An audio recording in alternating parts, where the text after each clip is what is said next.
You're welcome back. And Emmanuel Abuaji-Riafe joins us with all that's happening in the world of business. Emmanuel, we understand that the Statistical Service has been given some statistics, if you like. Yes, they've released the GDP for the second quarter of this year, and it slowed down to 2.5%, actually. Not good news. Not too good news, not too good news. Well, the key drivers have been the fact that, in recent times, the Jubilee field have not seen too much good performance because of the faulty nature of the FPSO. So it slowed down activities there. And of course, the Dumso issue is also not totally gone. So it's affected total production of goods and services in the country. Hopefully with the coming on stream of the 10 fields, that would change. All right, take it away. All right, thank you very much, and thanks for joining me on Business. The recent challenges with the crude production on the Jubilee field FPSO, as well as the recent power crisis, have slowed down economic growth for the second quarter of this year. This was revealed after the Ghana Statistical Service announced second quarter GDP estimates, which slowed down to 2.5%. George Riafe has more. According to the Ghana Statistical Service, these were the reasons for the slowdown in economic growth for the second quarter of this year. Results in GDP growth hit 2.5% from 3.5% in the same period in 2015. The services sector led the pack with the highest growth of 6%, followed by agric with 4.1%, whilst industry went down by 5%. The services sector's growth was influenced by significant activities in hotel and restaurant and information and communication. Now let's look at the value of the economy in monetary terms.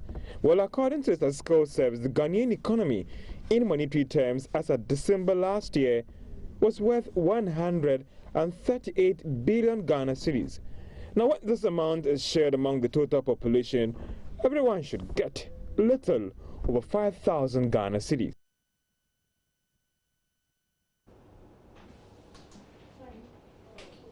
Meanwhile, Joy Business Sources indicates the IMF Executive Board has approved the third review of Ghana's performance under the fund program. Following this, the Bank of Ghana will have about $116 million hit its account within the next 10 days. This was after it was presented with a staff report on how government fared under the program so far. Government has given some commitment to address all concerns raised about management of the economy. However, reports say the approval came with some caution for government.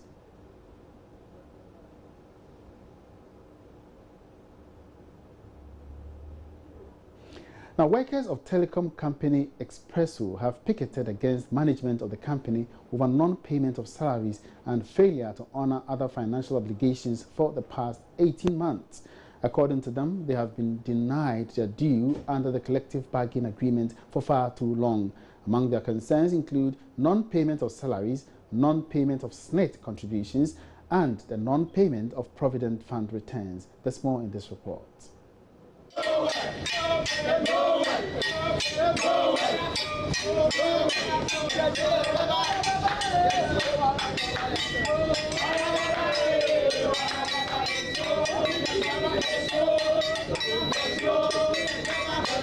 We are at the headquarters of Expresso Ghana Limited, where workers of the company are pouring out their anger on the management for working for more than 18 months without salary. Their SNET contributions have also not been paid, and they are calling on government and management of the company to step in. Workers of Expresso said they have been working for almost 2 years without payment of their salaries. Negotiations by the local and mother unions have proven futile. Today's demonstration was aimed at getting government to intervene to get management to pay their outstanding salaries. Addressing the media at the company's premises, local secretary of the Communication Workers Union, Edward Anani, said this development is affecting their livelihoods and that of their families. We have been denied of condition of service in our collective bargaining agreement for far so long. You all agree with me that denying an employee of the above is like killing him or her. The above benefits, which have not been paid, have affected homes, payment of fees of wards, utility bills, rent, etc., etc. In an interview with Joy Business, a staff of the company, Georgina Aisi, vented out her frustration on the situation. For now, we've been working for so many months, they've not paid us. And we don't even know the owners to go and find out from them why they've not paid us. And we go to management and they keep telling us, oh, we are doing something about it, we are doing something about it. And so once in a while they'll give you 1 month, once in a while they give you half a month. And then that is how we'll be living till now. And now we see that we are tired, we are fed up. We can't continue anymore. That is why we are doing this. Later, the local union secretary, Edward Anani, spoke to Joy Business. Staff have always been borrowing from friends and loved ones. And this is what they live on. As a matter of fact, they borrow from friends and loved ones. These unpaid salaries have led to so many broken homes, if I should put it that way. Wives have divorced husbands, rent matters, people are being ejected from their homes, and so many of these. Even as we speak, schools have reopened, and we intentionally decided to embark on this mission because children are going from one class to the other and need to buy books. You see, you need to buy books, you have to pay fees. Utilities are pending, water and electricity, they are all pending, and you need money to pay all these.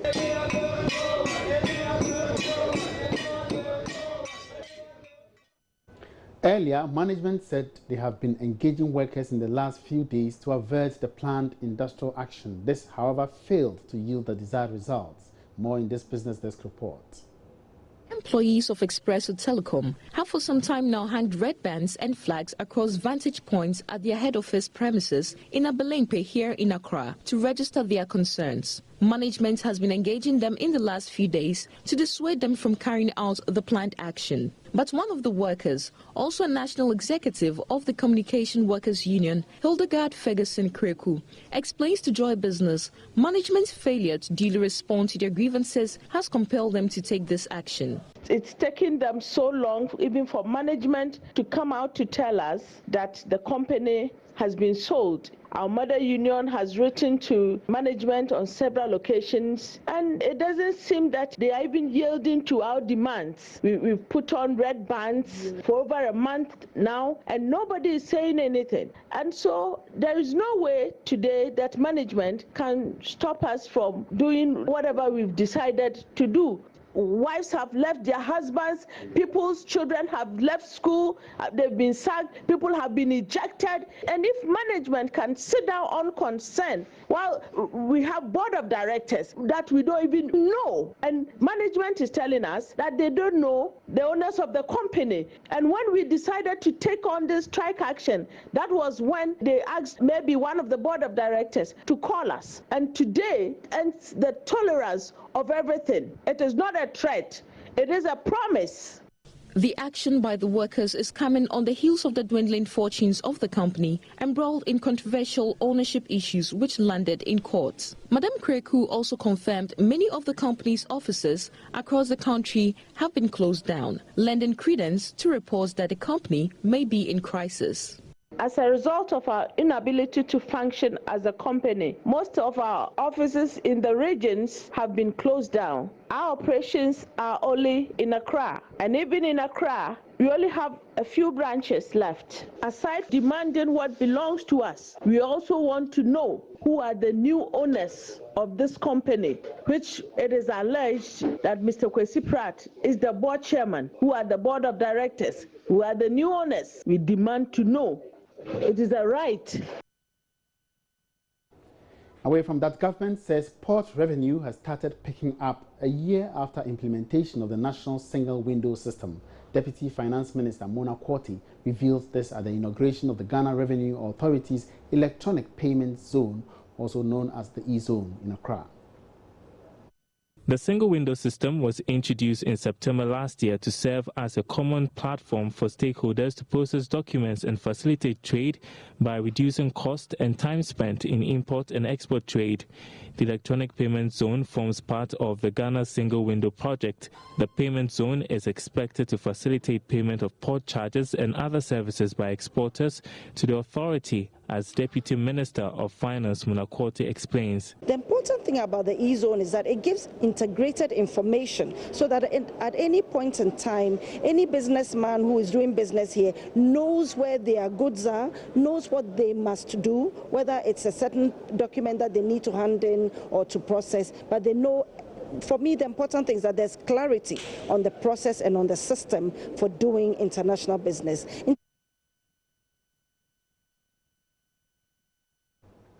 And that's it for business. Thank you very much for staying with me. My name is Emmanuel Approval. There's more ahead in the news. Don't go away yet.